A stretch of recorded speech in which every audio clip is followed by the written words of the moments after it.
आइए, अब ये एक इंपॉर्टेंट क्वेश्चन है, आप सबसे गुजारिश है, देखिए इस सेशन के अंदर स्टूडेंट ही पार्टिसिपेट करेंगे और मेरी उन स्टूडेंट से गुजारिश है कि जो भी चीजें मैं आपको बता रहा हूं उन्हें मैं तेजी से बताते हुए निकलता हूं, लेकिन आप गहराई से समझ के रखना दिमाग में। मैंने G20 पहले सवाल के अंदर बताया था, बहुत इंपॉर्टेंट था। अब मैं ऐसा ही एक सवाल आपको फिर बताने जा रहा हूं। मानकर चलिए कि यह प्रश्न इतना इंपॉर्टेंट है कि किसी ना किसी परीक्षा में जरूर पूछा जाएगा, इस साल की गारंटेड लिखा लो।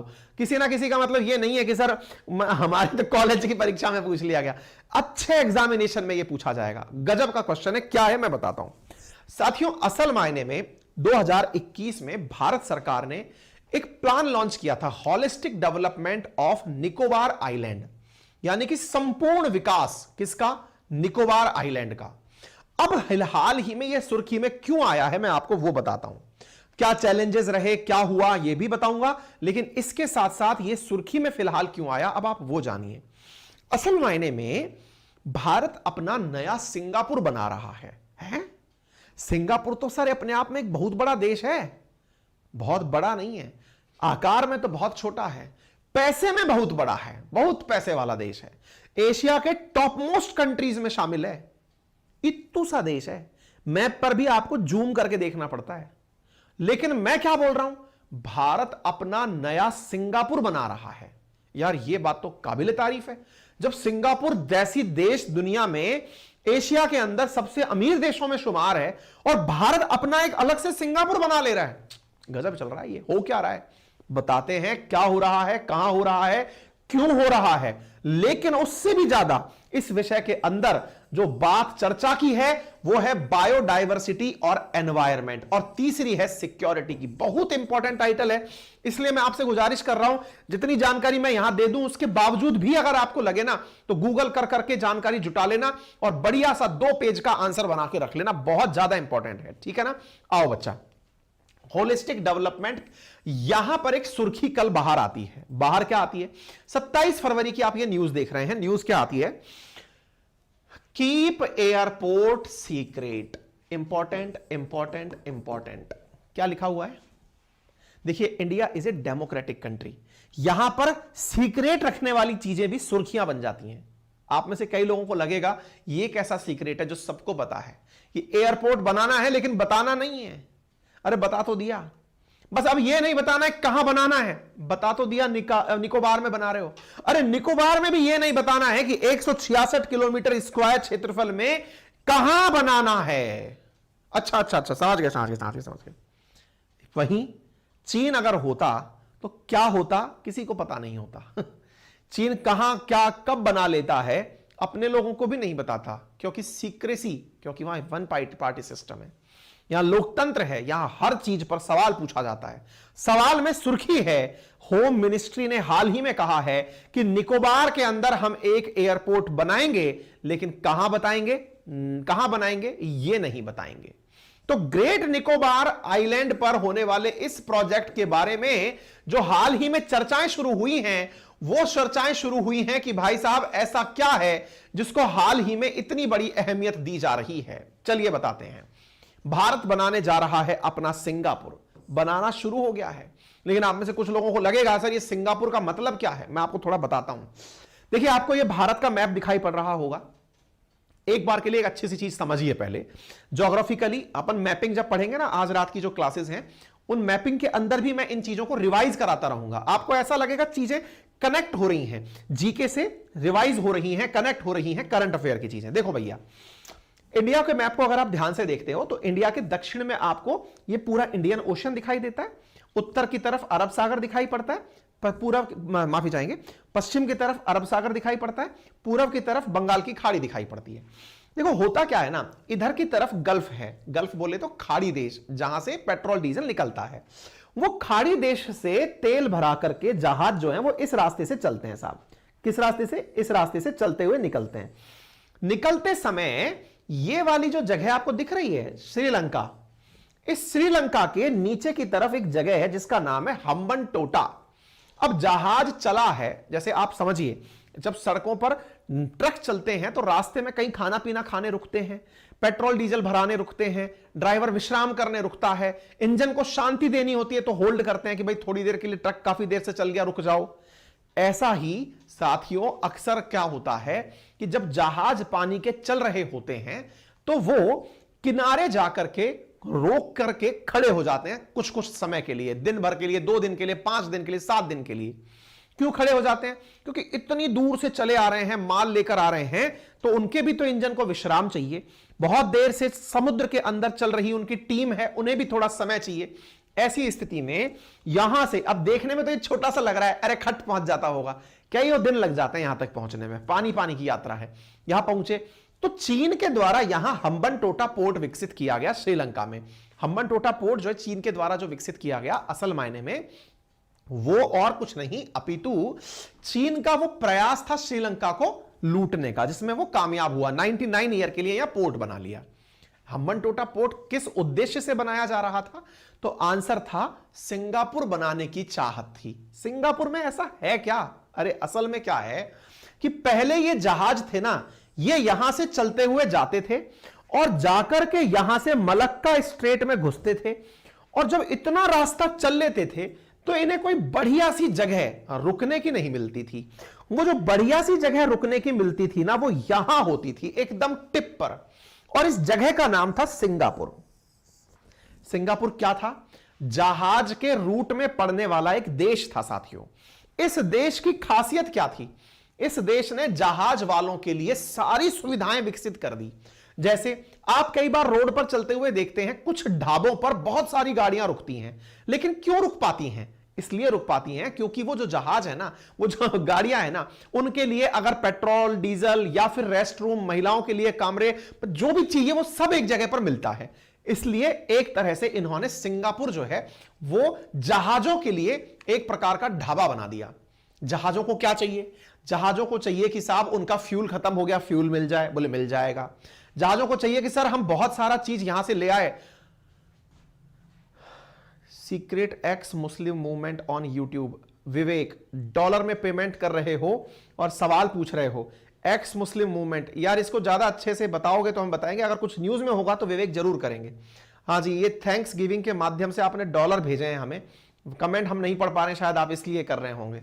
वाह यार, क्या टेक्नोलॉजी, पैसे से मास्टर का ध्यान खरीद लिया लोगों ने, वाह काबिल तारीफ है आप। हाँ जी, तो यहां पर आप देख रहे हैं ये वाली जो जगह है आपके सामने, इस जगह की विशेषता क्या बताई मैंने? जहाजों का सामान आदान प्रदान होता था।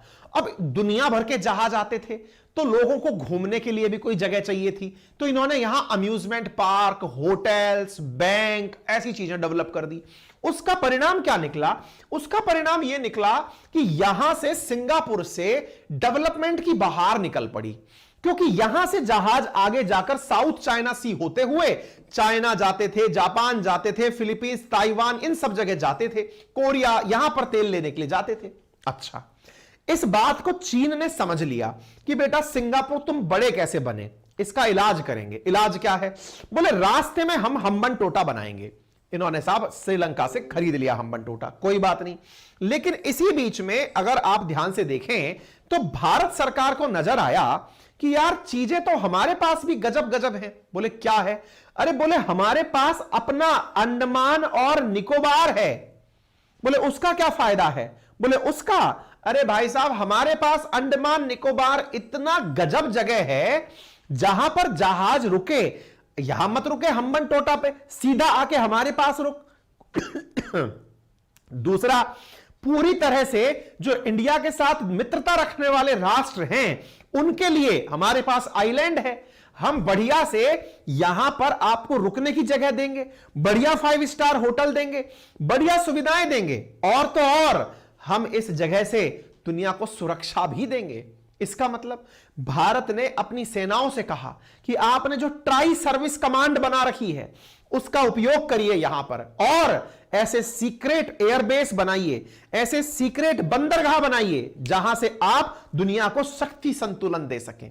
इसी क्रम में भारत ने 2021 में प्लान लॉन्च किया, क्या कि हम अपने अंडमान निकोबार में, जो निकोबार का दक्षिणतम पॉइंट है, उसको पूरी तरह एक शहर के रूप में विकसित करेंगे। अब साहब सुनकर तो ऐसा लगा कि वाह, व्हाट ए प्लान सर जी, आनंद आ गया, सिंगापुर बनेगा भारत का निकोबार। लेकिन जब डेवलपमेंट होता है तो आंखें फोड़कर जो रोता है उसका नाम पर्यावरण होता है। एनवायरमेंट अगर सबसे मतलब कहते हैं डेवलपमेंट के साथ, जब जब डेवलपमेंट ऊपर चढ़ता है, पर्यावरण माथा पकड़कर रोता है कि अब मेरा क्या होगा।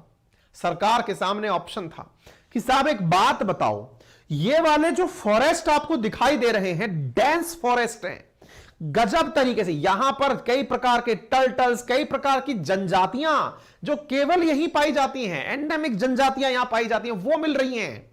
ट्राइब्स यहां पर मिलती हैं, बहुत सारे national park, biosphere reserve, corals. Sir ji इनका बहुत नुकसान हो जाएगा, पर्यावरण खत्म हो जाएगा। इसको लेकर के पर्यावरणविदों ने प्रोटेस्ट शुरू कर दिया। भारत ने कहा रुको, आपको मालूम होना चाहिए compulsory afforestation, compulsory afforestation CAMPA fund के अंदर, मैनेजमेंट कैंपा क्या था इसके अंदर, बोले चिंता मत करो, एनवायरमेंट इंपैक्ट असेसमेंट के अनुसार, जो कि प्रोटेक्शन एनवायरमेंट प्रोटेक्शन एक्ट 1986 के तहत कार्य करता है, हमने पूरा एनालिसिस कर लिया है कि इस वजह से पर्यावरण का कितना नुकसान होगा। बोले कितना नुकसान होगा, बोले कम से कम 120 किलोमीटर स्क्वायर क्षेत्रफल के जंगल कटेंगे। तो महाराज जंगल नहीं, कम से कम जाने कितने किलोमीटर के मैंग्रोव भी खत्म होंगे, कोरल्स भी खत्म होंगे, पेड़ पौधे भी खत्म होंगे। करोगे क्या, बोले इतना ही डेवलपमेंट पेड़ पौधों का हम मेनलैंड इंडिया में यानी आइलैंड से निकालकर पेड़ों को डेवलप इंडिया के अंदर मेन लैंड इंडिया में कर लेंगे। बोले कहां, बोले मध्य प्रदेश में। मध्य प्रदेश में 250 किलोमीटर स्क्वायर क्षेत्रफल में यहां से हुए नुकसान को कंपनसेट करने के लिए हम एनवायरमेंट इंपैक्ट असेसमेंट की जानकारी को मानते हुए पेड़ पौधों का रोपण कर लेंगे। और बोलो, बोले सर लेकिन उसकी वजह से समुद्र की जितनी भी विरासत है वो खत्म हो जाएगी, यहां की ट्राइब्स खत्म हो जाएंगी। बोले सबके लिए ऑप्शन है, लेकिन अब तो सिंगापुर बनेगा। बोले साहब ऐसी भी क्या नाक फटी जा रही है, सिंगापुर बनाने की कहीं और जगह को बना लो, इतने सारे देश हैं उनको इतने सारे देश के अंदर जगह हैं उनको बना लो। बोले नहीं साहब, क्योंकि हमारे दुश्मन ने हमारे साथ चाल चली है। बोले क्या चली है, अरे उसने हमें माला पहना दी साहब, मोतियों की माला पहना दी हमारे दुश्मन चीन ने। बोले क्या कर दिया, बोले यार हमारे जहां तहां देखो बिल्कुल घर में घुस के बैठ गया। बोले जैसे श्रीलंका के अंदर हम्बन टोटा पकड़ लेता है, यहां पर आकर के चटगांव पकड़ लेता है, म्यांमार में आकर सितवे पकड़ लेता है, यहां आकर के ग्वाधार पकड़ लेता है, यहां सब जगह मालदीव्स में आकर अपना बेस बना लेता है। हमारे चारों तरफ हमको घेर कर चीन बैठ गया है। उसे भी तो लगना चाहिए ना कि हम कितने खतरनाक हैं। बोले सर कैसे लगेगा, बोले बेस्ट तरीका है ये जहां है हम उसके नीचे हैं, तू बेटा आजा तेरा सैंडविच बना के कीमा खाएंगे। बोले कैसे, बोले तू ऊपर बैठ, हम इधर से तेरे को मारेंगे और नीचे से तेरे को मारेंगे, आजा बढ़िया खेलेंगे। रही बात यहां की, चिंता मत कर बेटा, यहां पे कोलंबो लेकर हम बैठे हुए हैं, आजा फिर बात कर लेंगे। कहने का मतलब यह है कि आप एक बार के लिए चीन को काउंटर अगर करना चाहते हो सुरक्षा के लिए, तो हमको यह सारी बुनियादी सुविधाएं विकसित करनी होंगी। इसी को ध्यान में रखते हुए भारत ने अपने अंडमान निकोबार में ये जो ग्रेट निकोबार, जो सबसे दक्षिणतम इंदिरा पॉइंट के पास वाला जो इलाका है, इसे डेवलप करने की योजना बनाई है। ठीक है, ये जो हिस्सा है ना अंडमान निकोबार में कौन सा आइलैंड कहां है, ये याद करने की चीजें हैं। इंडियन ज्योग्राफी जब पढ़ाएंगे तब हम पढ़ा देंगे बढ़िया से इसको। आप लोग याद कर लेना कौन सा अंडमान, कौन से हाईएस्ट चोटी कहां है, ये कहां है, वो ज्योग्राफी का विषय है। वो हम जब ज्योग्राफी पढ़ाएंगे जीके वाले बैच में प्रॉपर करा देंगे। ठीक है ना, तो ये आपको समझ में आ जाना चाहिए कहां की बात हो रही है। तो ग्रेट निकोबार की, इंदिरा पॉइंट की, यहां की बातें हो रही हैं। यहां पर देखो, ये देख रहे हो आप गोलाथिया बे, यहां पर हम लोग अपना जो है वो बना रहे हैं। यहां देख लीजिए गालाथिया बीच, देख रहे हो गालाथिया। असल में इस गालाथिया बीच पर ही अपने द्वारा क्या बनाया जा रहा है, सबसे गहरा मतलब जहाजों को खड़ा करने के लिए पोर्ट बनाया जा रहा है। और गालाथिया बे पर पोर्ट बना करके हम आसपास के सेक्टर के अंदर और सारे काम जैसे स्कूल है, होटल है, एयरपोर्ट है, उन सब का डेवलपमेंट करेंगे। होम मिनिस्ट्री ने कहा है किसी को बताना नहीं है कि हम एयरपोर्ट कहां बना रहे हैं। हमने खूब गूगल पर जूम करके देख लिया, कुछ भी नहीं दिखा।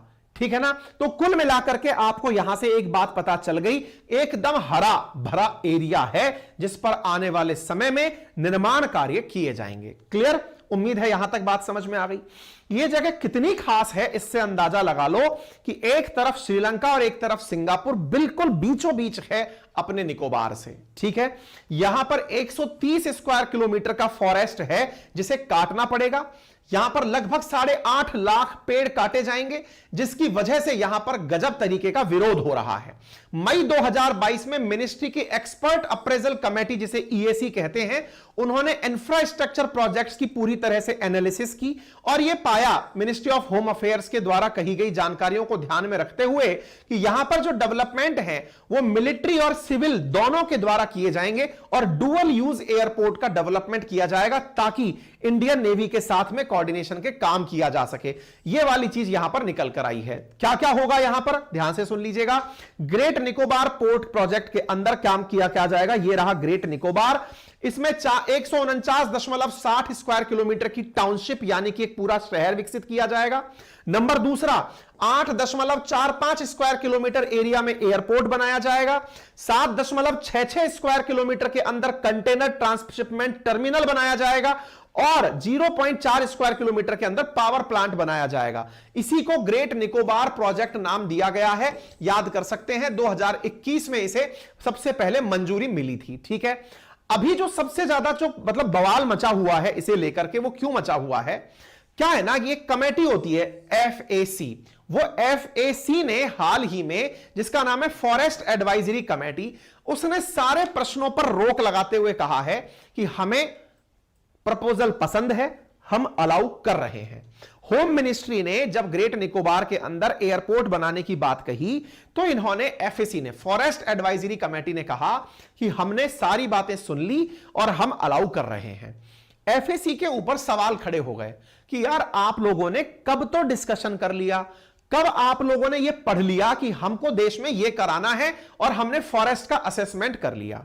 इस बात के ऊपर चर्चा निकलकर यह आई कि मीटिंग में जब जब डिस्कशन हुआ तो वो बातें पब्लिक डोमेन में इसलिए नहीं रखी गई क्योंकि यह स्ट्रेटेजिकली इंपॉर्टेंट है, तो हमने अपने तक ही वो बात समेट कर रख ली। फॉरेस्ट एडवाइजरी कमेटी क्या है साथियों? फॉरेस्ट कंजर्वेशन एक्ट 1980 के तहत फॉरेस्ट एडवाइजरी कमेटी का निर्माण किया गया था। याद रखिए, भारत के संविधान में अगर कोई भी चीज आर्टिकल के अंदर मेंशन होती है तब तो उसे कॉन्स्टिट्यूशनल बॉडी कहा जाता है, और अगर किसी एक्ट की वजह से कोई चीज बनकर आती है तो उसे स्टेटरी बॉडी कहा जाता है। तो एफएसी हमारे देश के अंदर एक स्टेटरी बॉडी है। याद रखिएगा, प्रीलिम्स पॉइंट ऑफ व्यू से यूपीएससी के अंदर काफी इंपॉर्टेंट है। एफएसी एक विधिक संस्था है, फॉरेस्ट कंजर्वेशन एक्ट के तहत बनकर आई है। Ministry of environment, forest and climate change के अधीन यह आती है और यह क्या काम करती है? Question of the diversion of forest land for non forest use, जैसे माइनिंग, इंडस्ट्रियल प्रोजेक्ट, टाउनशिप और ऐसे विषय के ऊपर सरकार को क्लियरेंस देने का कार्य करती है। दोबारा सुन लीजिएगा, आपको अक्सर यह बात की जानकारी होती है कि दुनिया में जितने भी माइंस निकलती हैं, आज अगर हम बात करें तो जितना भी हमारा छोटा नागपुर का पठार है वहां पर जो माइंस निकली हैं वो सब जंगल के क्षेत्रों में ही निकली हैं। तो ऐसी स्थिति में ये जो फॉरेस्ट एडवाइजरी कमेटी है ये उस जगह का एनालिसिस करती है कि जब हम माइंस बनाएंगे तो कितने फॉरेस्ट का नुकसान होगा, उसका कंपनसेशन कैसे दिया जाएगा। ऐसे ही जितनी भी नई टाउनशिप डेवलप होती हैं वो कहीं ना कहीं जंगल कटकर ही होती हैं। जितने भी नए नेशनल हाईवे बनते हैं वो भी कहीं ना कहीं से सड़कें, जंगल, इनको नुकसान पहुंचा करके ही बनते हैं, क्योंकि जहां मानव अधिवास नहीं है वहां प्लांटेशन है। प्लांटेशन को कंपनसेट करने के लिए एफएसी काम करती है। फिलहाल एफएसी के ऊपर ही सवाल खड़े हो रहे हैं कि आपने अलाउ तो कर दिया 144 किलोमीटर स्क्वायर क्षेत्रफल, लेकिन इससे जो दिक्कतें आएंगी उनका एनालिसिस आपने कैसे किया। तो यहां पर जानकारी निकलकर आती है कि ये चूंकि 72,000 करोड़ की परियोजना है, इसमें इंफ्रास्ट्रक्चर और देश की सुरक्षा जुड़ी है, तो हमने इसे पब्लिक डोमेन में नहीं रखा और हमने अपने लेवल पर इसे काम कर लिया। ठीक है, चलिए आगे बढ़ते हैं। फिलहाल अपडेट क्या है इस महीने का, मतलब लास्ट मंथ का अपडेट है। अंडमान के अंदर 41,000 करोड़ रुपए का प्रोजेक्ट की बिड ओपन कर दी गई है, यानी 41,000 करोड़ रुपए की लागत से यहां पर पोर्ट का निर्माण करने के लिए निविदा आयोजित कर दी गई है। यदि कोई आए तो आकर हमारे यहां पर पोर्ट का निर्माण करने आ सकता है। उससे क्या होगा, हम सिंगापुर बनेंगे। ठीक है ना। तो 41,000 करोड़ का इन्वेस्टमेंट हमने मंगाया है, जिसकी वजह से ग्रेट निकोबार के अंदर बेहतरीन पोर्ट का निर्माण हो सकेगा। प्रपोजल है पावर प्लांट का, एयरपोर्ट का, ये सब चीजें यहां पर बनेंगी। आगे बढ़ते हैं साहब। अब साहब जब हम आगे बढ़ते हैं तो अब यहां पर कुछ पॉइंट्स में इस बात को ब्रीफ कर लेते हैं। जैसे पहली चीज, निकोबार कहां पर स्थित है, तो भारत के दक्षिणतम क्षेत्रों में स्थित है। 130 वर्ग किलोमीटर वनों का डाइवर्जन होगा, 144 में निर्माण होगा, लगभग 10 लाख के आसपास पौधे काटे जाएंगे। मार्च 2023 तक यह कार्यक्रम शुरू कर दिया जाएगा। 30 वर्षों के 3 चरण के अंदर यह पूरा होगा। पोर्ट अगले 5 साल में बनकर तैयार हो जाएगा। 1 लाख से अधिक प्रत्यक्ष नौकरियां यहां मिलेंगी, 1.5 लाख से अधिक अप्रत्यक्ष नौकरियां इसकी वजह से प्राप्त होंगी। ऐसा होने से यहां पर डेवलपमेंट के साथ साथ टूरिज्म बढ़ेगा, जिसकी वजह से आर्थिक और रणनीतिक रूप से हमें मुनाफे होंगे। आर्थिक कैसे, जब टूरिज्म बढ़ेगा। रणनीतिक कैसे, कि हमारे पास में हमारी सेना, नेवी और इन सबके लिए एक गजब का स्ट्रेटेजिक पॉइंट होगा, जहां से जैसे साउथ चाइना सी के अंदर स्पार्टले आइलैंड बैठकर चीन बैठा हुआ है, वैसे ही निकोबार पर इंडिया बैठ करके अपने इस पूरे जो हमारा इंडियन ओशियन है उस पर कंट्रोल सुनिश्चित कर सकेगा। इतना ही नहीं, जो पूर्वी पश्चिम अंतरराष्ट्रीय शिपिंग कॉरिडोर है उसके नजदीक होने के कारण भारत को इसका बहुत मुनाफा होगा। शिपिंग व्यापार में बहुत बड़ा हमारा रोल पैदा हो जाएगा। इसकी चर्चा तो 1970 से हो रही है, लेकिन कार्यवाही अब करना शुरू हो रही है। सबसे बड़ी चिंता की बात क्या है, यहां पर हमें इकोलॉजिकल नुकसान होने की सबसे बड़ी चिंता है, क्योंकि पारिस्थितिकी को नुकसान होगा। बड़े पैमाने पर जो मतलब इंफ्रास्ट्रक्चर है उसके आने से लाखों पेड़ों की कटाई होगी। पर्यावरणविद इस वजह से चिंतित हैं, वृक्षों के कटाव से वनस्पतियों और जीवों पर असर पड़ेगा। समुद्र का फ्लो बिगड़ेगा, क्योंकि कोरल्स हैं वो प्रभावित होंगी। प्रवाल भित्तियां जो है यहां पर पूरी तरह से परेशान हो जाएंगी। अत्यधिक जो है ना यहां पर इकोलॉजिकल लॉस और मैंग्रोव का लॉस होगा। ठीक है, ऐसा स्थिति को मानते हुए इस पूरे क्षेत्र के अंदर इसको कैसे सुनिश्चित किया जाए कि यह प्रॉपर तरीके से साफ सुथरा रह जाए, उसके लिए प्रयास किए जा रहे हैं। मुसीबत एक और यहां पर है, और वो क्या है, इस आइलैंड पर शॉम्पेन और निकोबारी ट्राइबल पाई जाती हैं। इन ट्राइबल्स के भी पुनर्वास की चिंता रहेगी। इनकी जो आइडेंटिटी है इसको कैसे बचाया जाए, यह भी अपने आप में एक बड़ा चैलेंज यहां पर बसा हुआ है। ठीक है सर, ये कितना इंपॉर्टेंट है, तो भैया देखो यहां से संबंधित जो सवाल हैं वो यूपीएससी में पूछे ही जाते रहे हैं। मैंने आपके सामने एक विश्लेषण दिया है, आप इसका प्रॉपर नोट्स बना सकते हैं। 2014 के अंदर कोरल रीफ पे यहां से संबंधित प्रश्न पूछे जा चुके हैं। ठीक है साहब, यूपीएससी के अंदर 2015 का जो सीएपीएफ का प्रीवियस ईयर पेपर है, वहां पर भी अंडमान निकोबार आइलैंड के ऊपर जो कमांड है उससे संबंधित प्रश्न पूछे जा चुके हैं। यानी ऐसी चीजों को आप जितना ज्यादा अच्छे से नॉलेज खोज खाज के पढ़ सके, पढ़ते रहें। ठीक है, उम्मीद है कि आप सबको ये सब बातें समझ में आ रही हो। उम्मीद है आप सभी साथियों को यह सेशन पसंद आया होगा। अपने सभी साथियों के साथ इसे साझा करें। चैनल पर नए हैं तो सब्सक्राइब करें, और भैया इन्हें सिंसियरली पढ़ते रहें। जितने भी सवाल मैंने आपको अभी तक डिस्कस किए हैं, इन्हें बेहतरीन तरीके से पढ़ते रहिए। इनका मैं वीकली टेस्ट लूंगा। 4 लाख जब सब्सक्राइबर इस चैनल पर हो जाएंगे तो टेस्ट के साथ साथ गिफ्ट भी दूंगा, और गिफ्ट लाइव अनाउंस होंगे, आपके सामने चलेंगे। जल्दी से पहले तो सब्सक्राइबर बढ़ाइए और अपना प्रोसेस आगे बढ़ाइए। ठीक है, आज से रात को 8:30 बजे हमारा सेशन शुरू होने जा रहा है। कौन सा सेशन शुरू होने जा रहा है? डिटेल्ड जर्नल अवेयरनेस बैच, जिसमें history, geography, polity, economy, state PCS, SSC, defence, railway के विद्यार्थियों के लिए मात्र 1999 में शुरू होने जा रहा है। क्लासेस सारी डिजिटल बोर्ड से ली जाएंगी, रात 8:30 से 9:30 ली जाएंगी। हिस्ट्री, ज्योग्राफी, पॉलिटी, इकोनॉमी की क्लास होंगी। वीक में 5 दिन क्लासेस चलेंगी। शुक्रवार, मंडे टू शुक्रवार ये क्लास चलेंगी। आज से शुरू हो रही हैं। लिंक कमेंट बॉक्स के अंदर हमने अपना आरएनए बाय अंकित अवस्थी का पिन कर दिया है। पेड कोर्स यहां पर होने वाला है, आप जाकर ज्वाइन कर सकते हैं। आपके कुछ डाउट है, लैंग्वेज कोर्स की क्या होगी? बाइलैंग्वेज होगा। पूरा कंटेंट हिंदी में भी होगा, इंग्लिश में भी होगा। पीडीएफ के नोट्स भी बाइलैंग्वेज होंगे, हिंदी में भी होंगे, इंग्लिश में भी होंगे। क्लासेस कैसी होंगी? लाइव भी होंगी, रिकॉर्डेड भी होंगी। यानी लाइव आपने पढ़ लिया, अगर आप नहीं देख पाए कोई बात नहीं, वो आपको रिकॉर्डेड मिल जाएगी पूरे 1 साल के लिए। आप उसे कितनी भी बार देख सकते हैं, कभी भी देख सकते हैं। ठीक है, क्लास का टाइमिंग शाम 8:30 बजे। क्लासेस के day Monday to Friday weekly test current affair का लिया जाएगा। मैंने आपसे कहा वीकली टेस्ट के विजेताएं भी दिए जाएंगे आने वाले समय में। मेरे प्यारे साथियों, हमने अपने कॉल सेंटर में एक नंबर और नया एक्टिवेट कर दिया है, तो फिलहाल आपके लिए 4 नंबर ऐड हो गए हैं, ये तो है ही। इसके साथ साथ 81, 82, 83 है, हाँ, तो 83, 81, 82, 83, तो 9829104181, 82 और 83 3 नंबर और हमारे यहां एक्टिवेट हो गए। किसी भी प्रकार की सहायता के लिए आप हमसे कांटेक्ट कर सकते हैं। लिंक कमेंट बॉक्स में है। कैसा रहा आपका अनुभव हमें जरूर बताएं। बाकी जो आगे करने वाला हूं मैं, वो जानकारी आप पहले ही प्राप्त कर लें। जो मैंने भविष्य में प्लानिंग की है, वो भविष्य की प्लानिंग कुछ इस तरह से है, जैसे अभी ये सेशन हमारे बहुत लंबे हो रहे हैं। लंबे सेशंस के साथ साथ आप लोगों के लिए भी इतना समय निकालना काफी ट्रबलसम हो रहा होगा। फिर नोट्स बनाने आप लोगों के लिए एक अपने आप में बड़ी जिम्मेदारी हो रही होगी।